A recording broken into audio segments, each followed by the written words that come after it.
Pagkadugay aning mga estudyante gusto man ka mo tanaw grado. Ila ka kakuha ang grado ron mo, makapasar, makakuato nga. Ako'y, kuan ba, isa ka kuan nga wako nakapasag project. Kuha po lagi, nagproblema ko ba kay pastilan, makasapan yung kung mamag, kuan to ba, magsakuato. Pero ba magwasa kong grado no kay kapag sulod no. Kasi bagsa akong sirato ba. Aba, sinakaya pa nagkuan ron dinap. Yan, bata. Uy, Hi sir. Sir, may adlaw sir. Mga adlaw. may kinahanglan mo. Ngayon na ka sir? Diyan na ka sir ha? Sige, tanawa inyong grado dire kung ganahan mo magtanaw. Grace, tanawa dire. Tara. Yes, pasar ko, salamat. Thank you sir. Tanawa. Jimmy, bilis mo tanawa. Kani. Sir, nakuha na sir. Salamat ka sir ha.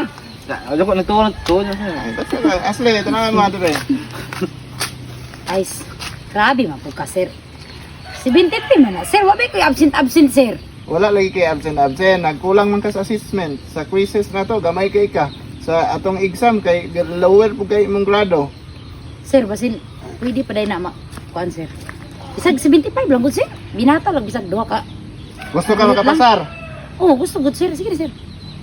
Dala og magbisayang manok, isa lang ka kilo. Ah, sige sir, matos ako.